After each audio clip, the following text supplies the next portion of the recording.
નાણાકીય વર્ષ 2026-27 માટે ગુજરાત સરકારે બજેટની જાહેરાત કરી છે અને આ બજેટમાં ખેતી અને ખેડૂતો માટે જે 6 મહત્ત્વની જાહેરાત થઈ છે એની વાત આપણે કરશું. અમુક વસ્તુઓમાં નાણાકીય ફાળવણી વધારવામાં આવી છે અને અમુક વસ્તુઓમાં જેમાં જરૂર હતી એમાં નાણાકીય ફાળવણી ગત બજેટ કરતાં પણ ઓછી કરવામાં આવી છે. તો 6 મુખ્ય મુદ્દાઓ કયા છે આ બજેટના જે ખેતી અને ખેડૂતોને સ્પર્શે છે એની વાત કરીએ. પહેલાં તો આ બજેટ છે, બજેટનું કદ કેટલું છે? તો આ વખતે જે બજેટ જાહેર થયું છે એમાં જે ખેતી સંલગ્ન જે આપણા કૃષિ વિભાગનું જે બજેટ છે એ 24,022 કરોડ રૂપિયાનું છે. જે ગઈ વખતે જે બજેટમાં કૃષિ વિભાગ માટે જે જોગવાઈ કરવામાં આવી હતી એ 22,498 કરોડ કરવામાં આવી હતી. એટલે ગઈ વખત કરતાં ઓલમોસ્ટ 1,500 કરોડનો વધારો કૃષિ સેક્ટર માટે વધારે જોગવાઈ જે છે એ કરવામાં આવી છે. પણ મહત્ત્વની બાબત એ છે કે મહત્ત્વની વસ્તુઓમાં બજેટની ફાળવણી ઘટાડવામાં આવી છે.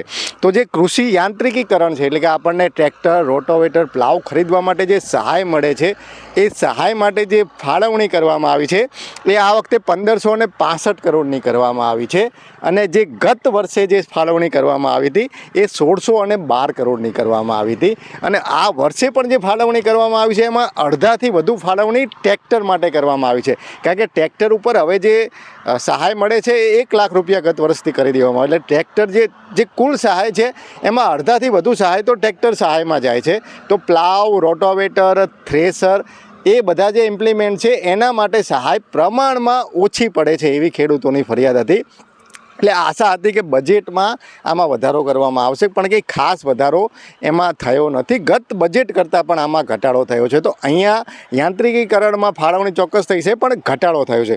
જે બીજી મહત્ત્વની સહાય છે ગોડાઉન બનાવવા માટે આ વર્ષે, આ નાણાકીય વર્ષે સરકાર ગુજરાત રાજ્યના 15,400 ખેડૂતોને ગોડાઉન બનાવવા માટે સહાય આપશે. 15,400 ખેડૂતોને પ્રતિ ખેડૂત 1 લાખ રૂપિયા પ્રમાણે સહાય મળશે. એ પ્રમાણે 154 કરોડની જોગવાઈ ગોડાઉન બનાવવા માટે કરવામાં આવી છે.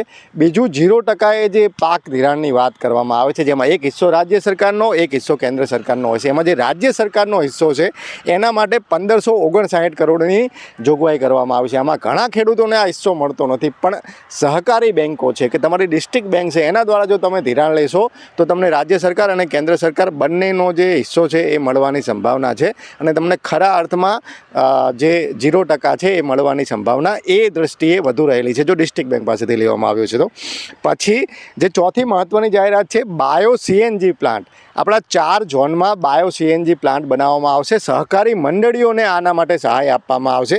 એના માટે 112 કરોડની જોગવાઈ કરવામાં આવશે. આ મહત્ત્વનું એટલા માટે છે કે જ્યાં જ્યાં બાયો સીએનજી બનશે ત્યાં જે છાણ છે એના સિવાયનો જે કૃષિ કચરો છે એની ડિમાન્ડ વધશે.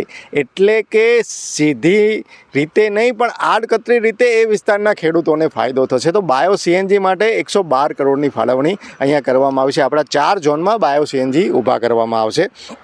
પછી પ્રાકૃતિક ખેતીના માર્કેટિંગ માટે, કારણ કે પ્રાકૃતિક ખેતી ઘણા ખેડૂતો કરી રહ્યા છે પણ પ્રાકૃતિક કૃષિ પેદાશને એ લોકો પ્રીમિયમ ભાવ લઈ અને વેચી શકતા નથી. એના માટે માર્કેટિંગ જરૂરી છે. તો માર્કેટિંગ માટે 39 કરોડ રૂપિયા પ્રાકૃતિક ખેતીના ખેડૂતો માટે આમાં જોગવાઈ કરવામાં આવી છે. તો 5મી મહત્ત્વની જાહેરાત. 6ઠ્ઠી મહત્ત્વની જાહેરાત છે કઠોળ, તેલીબિયા અને એગ્રો પ્રોસેસિંગ. આ જે 3 વિભાગો છે એના માટે સેન્ટર ઓફ એક્સલન્સ શરૂ કરવામાં આવશે. 6 સેન્ટર ઓફ એક્સલન્સ શરૂ કરવામાં આવશે. એના માટે 12 કરોડની જોગવાઈ છે. કઠોળ માટે, તેલીબિયા પાકો માટે અને એગ્રો પ્રોસેસિંગ માટે. એગ્રો પ્રોસેસિંગ એટલે કે મગફળીમાંથી ઓઇલ મિલ બનાવી, તુવેર દાળની દાળ મિલ બનાવી, ચણાની દાળ મિલ બનાવી, આને એગ્રો પ્રોસેસિંગ કહેવાય. તો એગ્રો પ્રોસેસિંગ માટે અને કઠોળ તેલીબિયા માટે સેન્ટર ઓફ એક્સલન્સ શરૂ થશે. એ પણ એક એના માટે 12 કરોડની જોગવાઈ છે. એ પણ એક મહત્ત્વની જાહેરાત છે. તો 6 જે મહત્ત્વની જાહેરાત છે એની મેં તમને વાત કરી છે.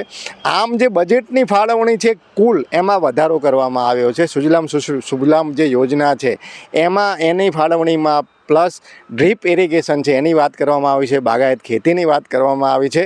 કુલ જે ફાળવણી છે એ ચોક્કસથી 1,500 કરોડ વધી છે પણ જે કૃષિ યાંત્રિકીકરણ સહિતના જે ઘટકો છે એમાં ગત બજેટ કરતાં ઓછી ફાળવણી કરવામાં આવી છે. તો આ બજેટ અંગેના તમારા અભિપ્રાય મને કોમેન્ટમાં જણાવજો. હાલ બસ આટલું જ. ફરી ઝડપથી મળીશું નવા વિષય સાથે. જોડાયેલા રહો એગ્રી સાયન્સ સાથે. જય કિસાન.